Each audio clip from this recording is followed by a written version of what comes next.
NutriCast. Elevate every morning with Tommy John's Second Skin underwear. The luxurious support of Second Skin guarantees everything will go smoothly. With over 20 million pairs sold and thousands of 5-star reviews, guys love Tommy John. Plus, your most valuable assets are covered with Tommy John's best pair you'll ever wear or its free guarantee. Get 20% off your first order at TommyJohn.com/Spotify. Save 20% at TommyJohn.com/Spotify. See site for details. Eternal optimism does not mean that everything is rainbows and unicorns, everything's just always happy. No, the ability to learn from the hard stuff is hard baked into it. So optimism and realism are actually the same thing when you practice eternal optimism. Welcome to Think Business with Tyler, sharing our methods and strategies for success. Join in on our conversations with business owners as we highlight their triumphs and detail how they overcame the challenges they faced while continuing to grow and scale their business. It's time to think life, think success, and think business with your host, Tyler Martin. Welcome. You're about to tap into a world of insights that could change the game for your business. Today's guest, Matt Drinkhahn, will be sharing his experience and wisdom on overcoming perfectionism, harnessing the power of mindset, and maintaining laser focus on your goals. Matt, a thriving entrepreneur and business coach, uses eternal optimism as his secret sauce for success. Are you ready to transform your approach to business and life with an optimistic mindset? Then this is a conversation you don't want to miss. Hey, Matt, thanks so much for being on the Think Business with Tyler podcast show. How is it going today?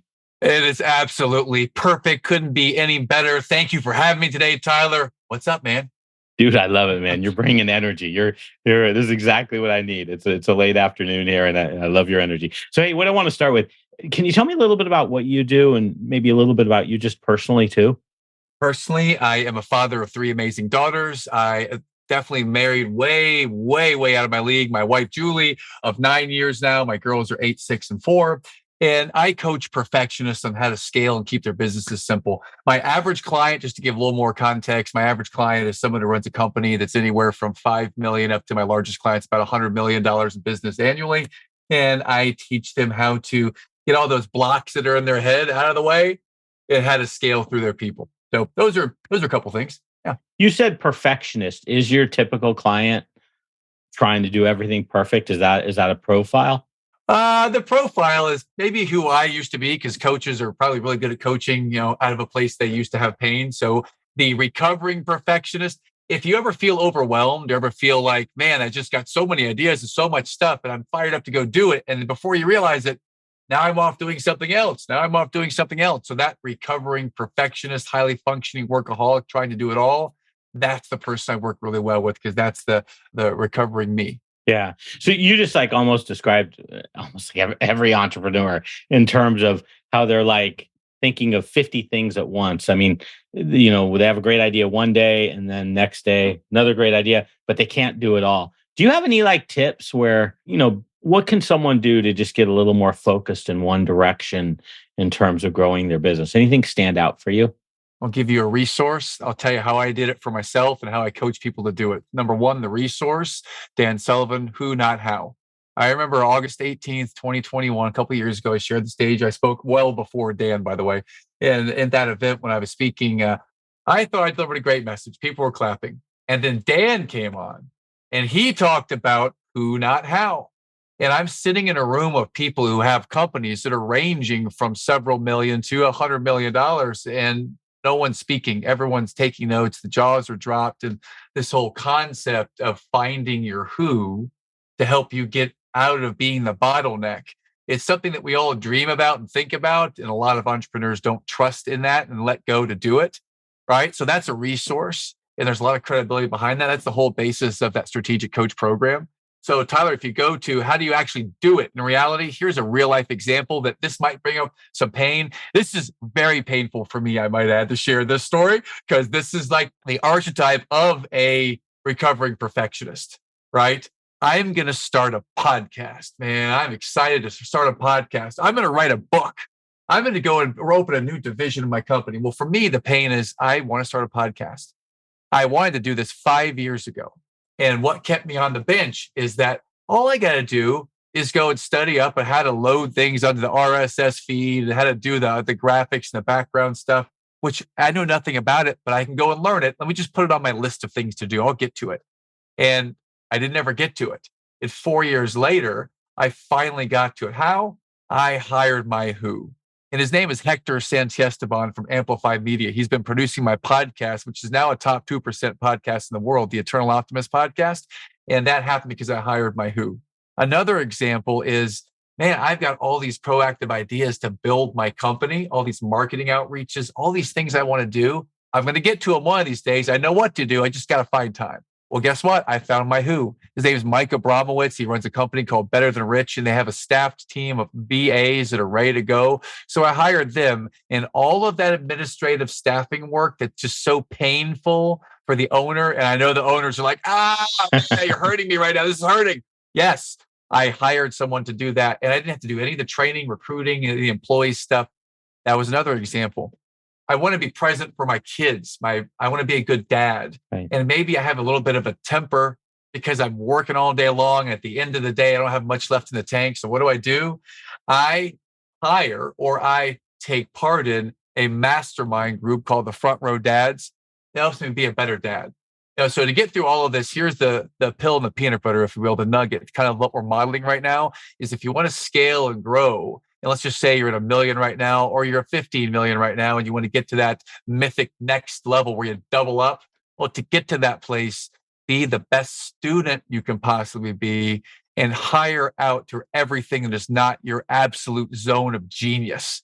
So the only thing I do really well is I coach people. I'm a really good listener, which you probably couldn't guess because I'm doing all the talking, but I'm a good listener. I coach high-level people at a high level, and I help them to work through their stuff and scale the company. So that's what I'm great at. That's awesome. Right? I'm not great at invoicing. I'm not great at doing research on LinkedIn to figure out someone's background. So all of the extra stuff that takes 2 minutes, 3 minutes, and it's a distraction. I'm not saying the people who are doing it are worthless or they're less than in any way. They are very valuable because they have a skill I don't have. Hire out everything. And if you have trust issues and control issues and you're a recovering perfectionist like me, that can be hard. I help take people through that journey. So I think that's where we can start today, Tyler. That is awesome. Man, I think you covered a whole show in itself and just the opening in the intro. So that's great. I love it. I want to talk about you a little bit. I want to go back to 2015. So you had an accident, and that obviously slowed you down both personally and professionally. And then I think you ended up turning it into a positive. Can you take us through that? What happened? Labor Day of 2015, like any other holiday for an entrepreneur, it might be the one day I actually take off or hanging out with the family, barbecue. There's about 25 of us. We're down here in North Carolina, and we go down to have a barbecue. And at this barbecue, there is a zip line. And this particular zip line, I'd been down the zip line about 50 times. And I got up to do it again. Wasn't thinking about it. And I go down the zip line. And Tyler, I'm about 28 feet above the ground when this journey begins. When I'm hanging from the zip line, let's just say my feet, my body is probably about 17 feet above the ground when I'm fully extended. I'm going down the zip line, and I'm about 2 or 3 seconds into the ride, and it broke. And I fell to the ground. And imagine a 235-pound man who at the time I was 37 years old, falling to the ground from a height of up 17 feet. And I fell directly on my tailbone. And at that exact moment, you know how in the cartoons, Wile E. Coyote always has an anvil dropped on his head and he's always seeing stars? Well, for those of you who've never had a concussion, never been knocked out, that literally happened. I literally saw stars and everything just went bright for a second. I couldn't see anything and I was knocked out. It was only for probably about 4 or 5 seconds. And when I got up, I'm laying on the ground. When I come to, I'm not able to move. My body feels like it's the shape of a question mark. I'm having all these immediate fears come to mind, like, am I paralyzed? Will I ever walk again? Like my mind instantly goes to the worst possible scenario because I knew that this was a real injury. This wasn't one, are you hurt or are you injured? I mean, I was both. I was down for the count and I was in a lot of pain. So I was able to get up. And after we got up, I went through this journey where my health declined over the next 9 months, and it went to a place, Tyler. But man, it was tough. It was tough. Someone who I'm 6'7", fairly fit at the time. Always exercised, worked out, scratch golfer, all these things. I prided myself on being athletic. My identity was firmly entrenched in being an athlete, someone who's physically active. And man, I tell you, on the way down, my health got so poor. It was about maybe 15% of the time, and without any notice, I would undergo this excruciating bout of pain where I had these burst discs in my back that were herniated, and they would simply have my spine get on the nerve and just crunch it. And the instant that happened, I'm not able to do anything other than just lay on the ground in the fetal position, trying to straighten up my back so the pain goes away. Wow. Now, hey, I've got a couple questions. So when you're Yeah. falling, do you actually know you're falling, or do you like kind of zone out as you're speeding up, or like, what do you even have time to think of it as you're, cause I'm scared to death of heights. Like I would never do a zip Yeah. line. It could be 2 feet off the ground and I probably wouldn't do a zip line. Yeah. What was it like actually? No, great for asking. It's a good question because you don't know until you're in that spot. I mean, you watch them on TV and you think that, oh, they're doing parasailing or parachuting or they're jumping out of a plane. That looks cool. Well, I tell you, I only fell for about a second Okay. or a second and a half, and it passed just like that. Didn't hardly realize I was falling when it happened. And next thing I know, I'm knocked out and I'm waking up. I'm coming off the ground. So I didn't really experience it in the moment. I didn't have time to feel any pain, anything really, because it happened in just a flash of a second. And then I woke up and then I felt the pain. But yeah, to answer your question directly, I didn't know it was happening until I woke up. I guess that's a good thing Yeah. because I just couldn't imagine just knowing you're about to hit something that just, anyway, so you had these reoccurring health issues. Yeah. What did that, as I understand it, this happened in 2015, somehow 2016, at least from a business standpoint, you start to have really great results. How does this all play out? Well, to put the period at the end of the sentence, we tried everything we could to get through the pain, and it ended up I tried everything, all the way down to the cortisone shots and the psychedelics and the PT and the water therapy and the hypnosis, and I had to have a spinal surgery. Today is June 15th, 2023 that we're recording. My spinal surgery was on June 14th, 2016. So that was 7 years ago yesterday. And for the 5 weeks leading up into that spinal surgery, I could not walk. I was in a wheelchair, disabled for the first time in my life, and I didn't leave the house but 3 times. I could not get upstairs. I couldn't cook. I couldn't carry my 25-pound child, my newborn child. I couldn't make love to my wife. I couldn't do anything. I literally was on the verge of collapse at any particular moment because of the pain. And here's kind of the magical moment here is that I still had just started a company. This is in year 2 of my coaching company. Year 1 was the year of my life since the age of 20, was the lowest earning year financially in my life because I just started this brand new company and I'm still building it. And now I'm the positive guy, the positive energy coach guy. And I'm talking to people on GoToMeeting, just like we're talking right now. And they have no idea that any of this is happening. I've got this back brace on that keeps my body very erect all day long, right? And the second I take it off, just get ready because here comes the pain because it's going to be tough. So had the spinal surgery. We'll get to the surgery. I had the surgery, was able to literally walk out of the hospital, hadn't walked in weeks. So that was amazing. Thank you, Dr. Alfred Ryan III from Duke University for that surgery. Thank you. I always mention his name. Very, very appreciative. Novant Health. And so after that, after months, like literally the last 3.5 months, I was confined to my home. And for the past month and a half, I hadn't walked. And I've been coaching the whole time over Zoom, just like this the whole time. And I kept my webcam on almost the entire time. Now that I've gotten through it and I practice and talk about all this mindset stuff, is this stuff for real? Or is this guy just trying to sell me the snake oil? I'll tell you that it 100,000% is for real. Your mindset does matter. And that incident, probably the best thing that ever happened for me because it taught me that I've been taking my health for granted. I've been taking my wife and my newborn child for granted. I've been taking a lot of stuff for granted. And now here's the secret sauce. strategy that I will coach people to and that I live every single day right now is to live fully present in that moment. And when you're able to live in the moment, you can find magic in every single moment. This is not some fluff piece that a life coach is talking about to make you feel good. Strategically, scientifically, we can prove that when your mindset is focused on what you want most versus what you want now, and focused on being present where you are right now, that you will be able to achieve more, focus more, get more out of your life and more out of your business than you ever thought possible when you're able to have that level of focus in the present moment. And that's what I teach leaders how to do, is stay present to the opportunity in the moment. Very cool. Pause for a second. Yeah, that's deep. So when you say stay in the moment, we a lot of times, we're thinking about how do we get to our $2 million by the end of the year? How do I get these 3 projects done? How do I, the list just goes on and on. How do we reframe our mind so we're just thinking what we're doing in the moment? Is that not thinking ahead so much, or is that just dealing with the things that are at hand today? Take me through that a little deeper if you don't mind. Great question, Tyler. And I'm going to frame this as it is something, it's not something. What does that mean? Well, I'm not going to tell you, don't do this. Yeah. Don't do that. I'm going to coach people to focus on what you are to do to get where you want to go.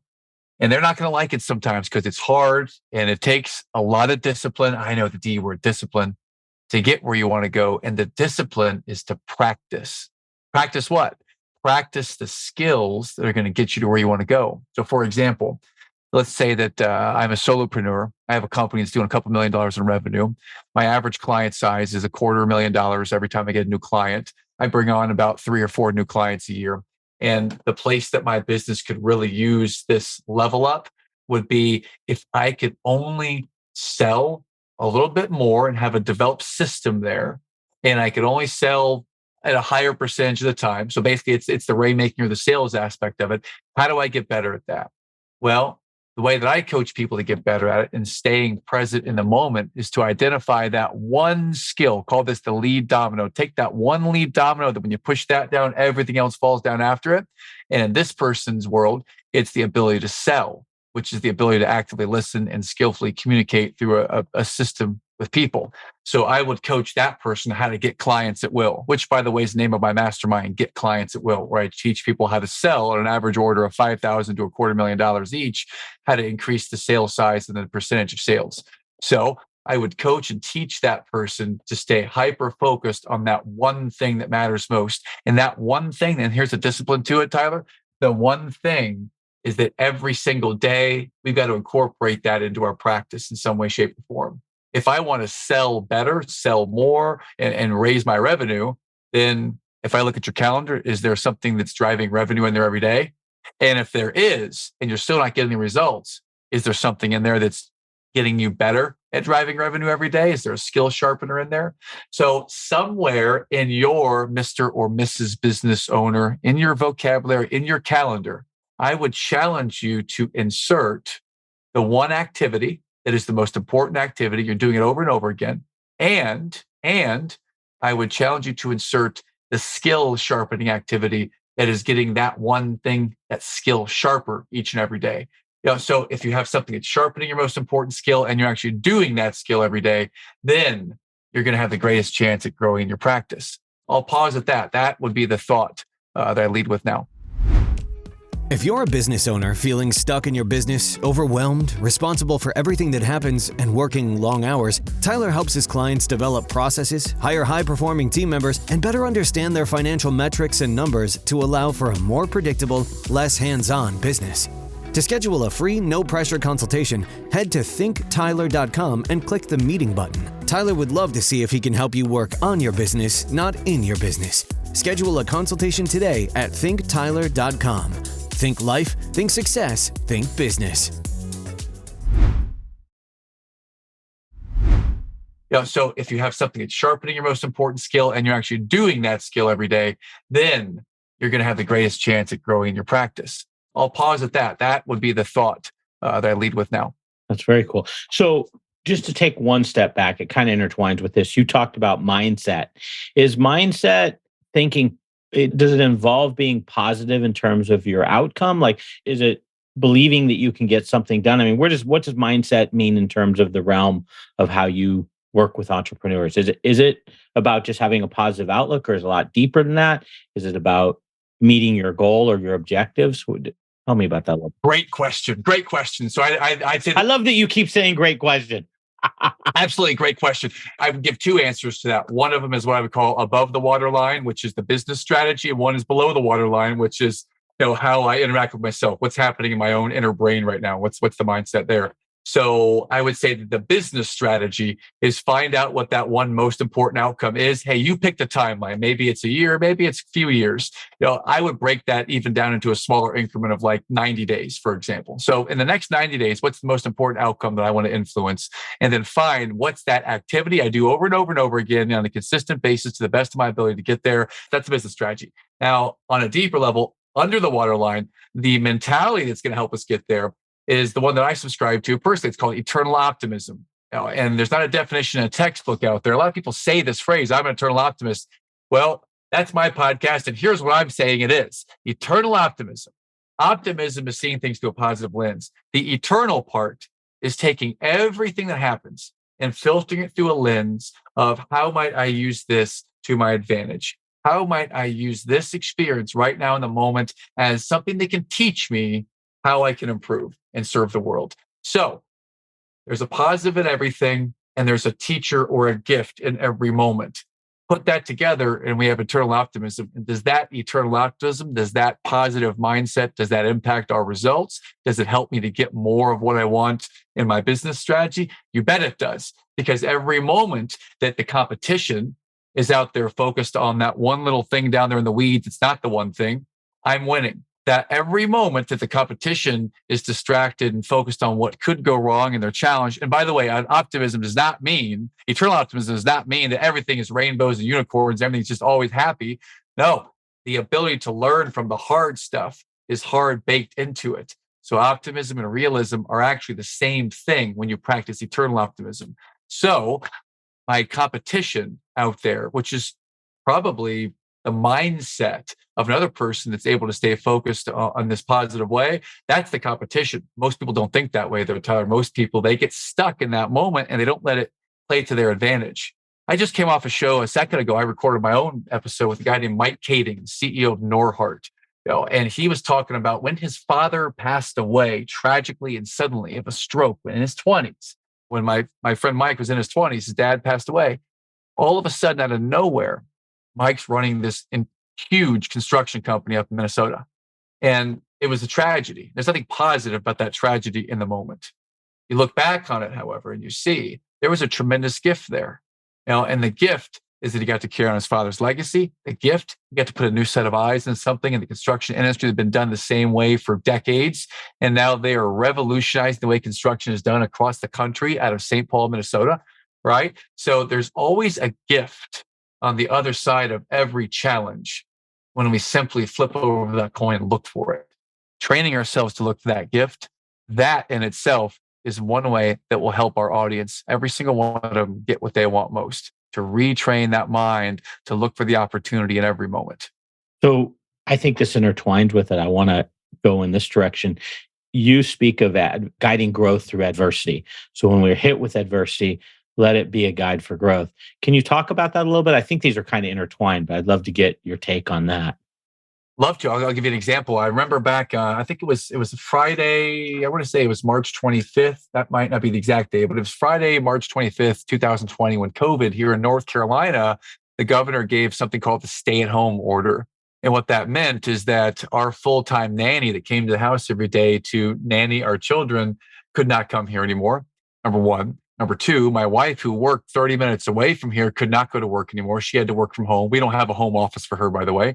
And then number three, we had at that time 3 children, which are not going to school, right? So they're now home all day long, right? And one of them is learning through Zoom in school, which is another challenge. So there's all these challenges that are thrown at us. And come to find out, in addition to that, every one of the people that I call clients having their own challenge, and we have our own challenges. So all that stuff together, all in one day, that's a heck of a challenge. And I know that your listeners, every single one of your listeners lived through that, and some of them probably had some tragedy around that. I mean, a lot of stuff happened in that particular month, in that frame of time. So what do we do about it? Well, where I would challenge is this. There was a fraction of a moment, Tyler, that I thought to myself, I am a business coach. I am not exactly the same as paying your employees or keeping the lights on. I had a fear that I'm going to be let go pretty quickly.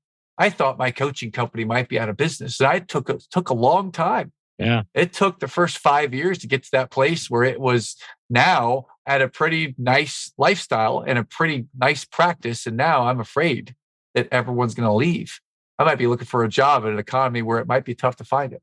So what do you do? What do you do when adversity strikes and you don't know what to do? Well, that's the $1 million question. As it turns out, that's the question that we decided to figure out in our coaching company. And the specific way to do it, and I'd invite your listeners, if you're not driving, if you're just sitting there right now, then this might be the question, the note you take. And it might be, what's a guiding question that you can create that can help you get where you want to go? What's the guiding question? The question that our team created was, how might we double the size of our company in half the time every week while we're adding as much valuable time and energy to people as we can in this most difficult time of COVID? How might we do that? And what we came up with was, Matt, we need you to go on the offense and reach out to every single person that you know and offer to lend an ear to them as a coach at no charge. Just reach out to everyone and see if you can serve them in some way. And we had high ambitions. I fell far short of that. I only reached out to 938 people in 10 weeks. Wow. And that's the tune of about 93 a week over the course of 10 weeks. That was more heavily weighted at first. Once people started to respond, and by the way, 938 people, you think, I mean, these are my first degree connections on Facebook, LinkedIn, my cell phone. 257 responded.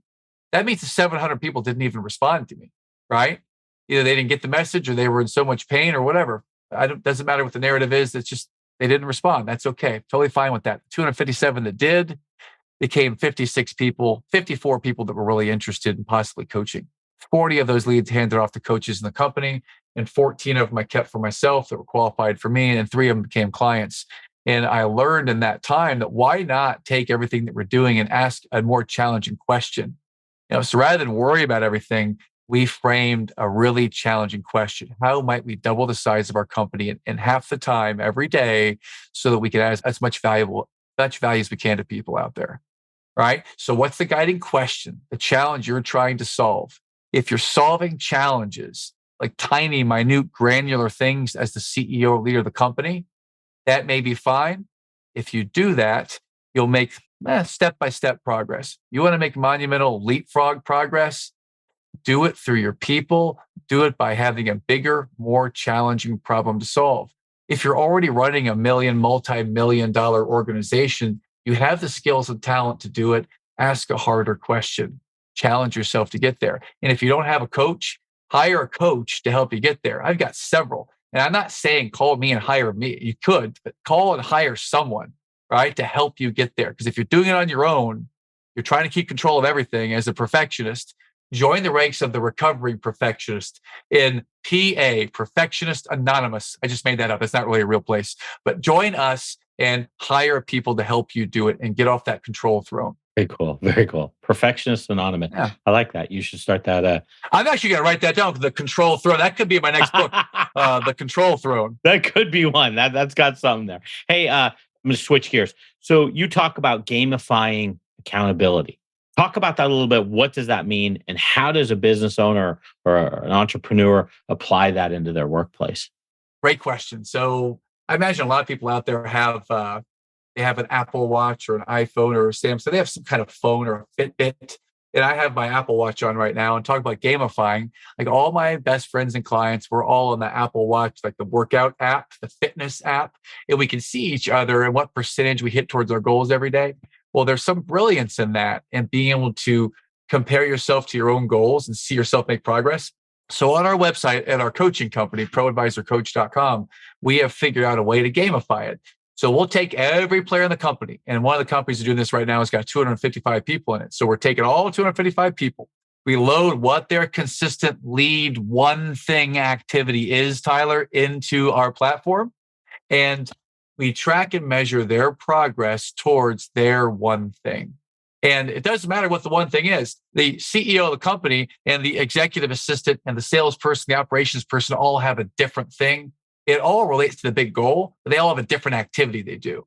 And are you trending towards completing the activity that you feel is going to be the best thing for you? Well, we gamify that. So everyone gets to play with their avatar and their little stack ranking and see how they rank in their own company according to their own self-defined goals.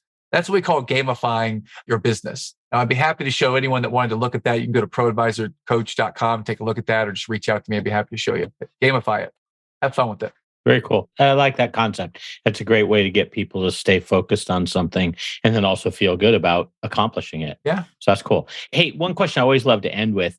Is there a business or a life tip that you've learned along the way? Maybe it's something that even we've already talked about. Is there something that stands out that you could share with us and we can apply?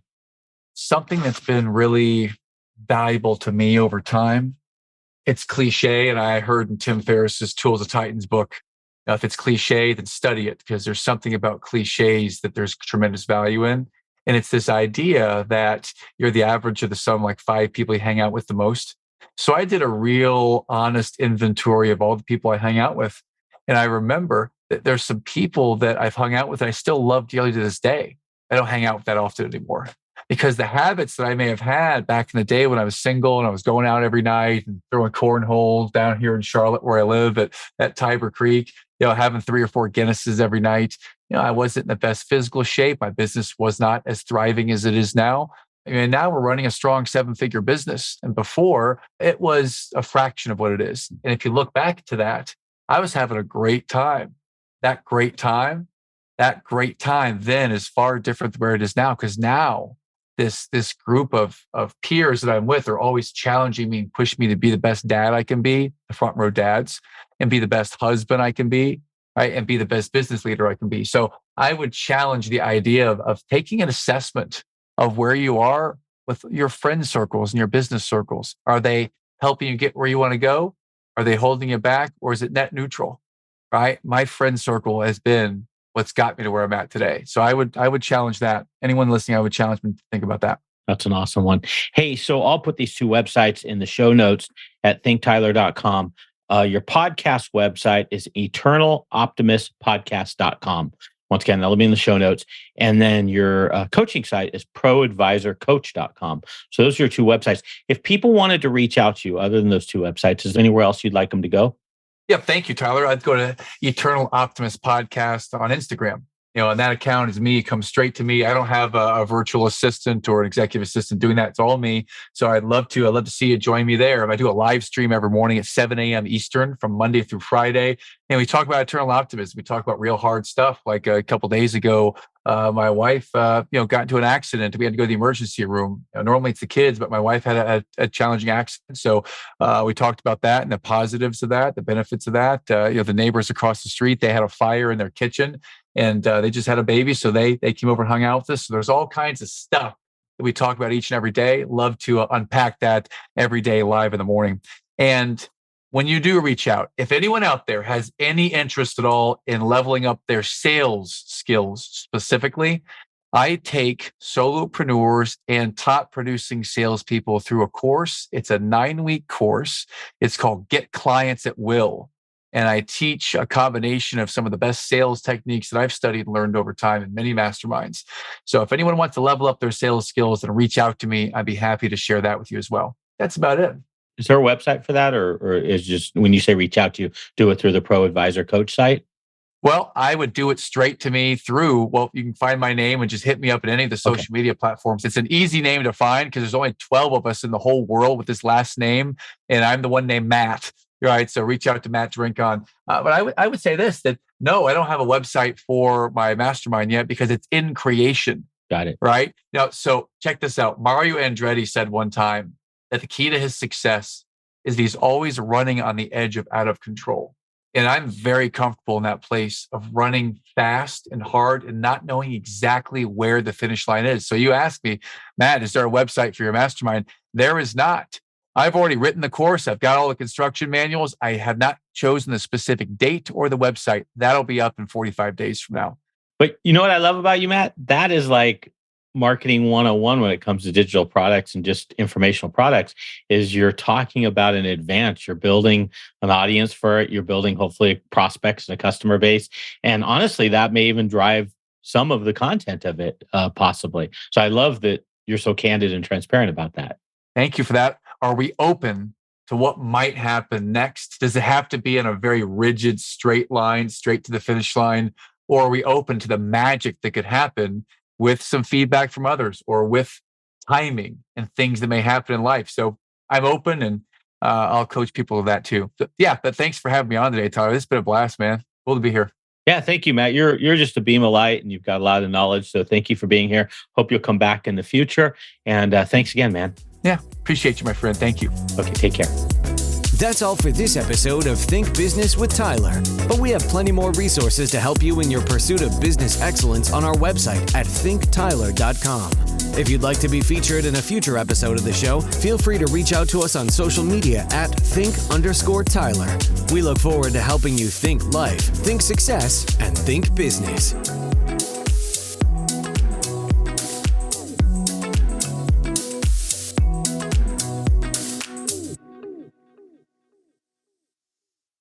Welcome to Transforming 45, the podcast that celebrates the incredible power of passionate voices.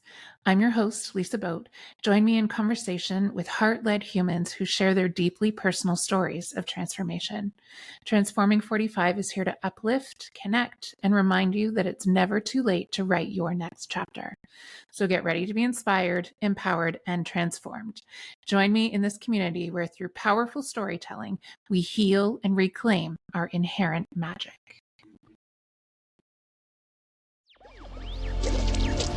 Electricast. Hey there, I'm DC. I host the rock podcast Back to the Arena, The Interviews. It's about a 30-minute podcast where I talk one-on-one with a band who has released new music. You can find us on all the best podcast sites like Spotify, Apple, Google, iHeartRadio, and more. If you're a rock fan like me, subscribe today to Back to the Arena, The Interviews. Electricast.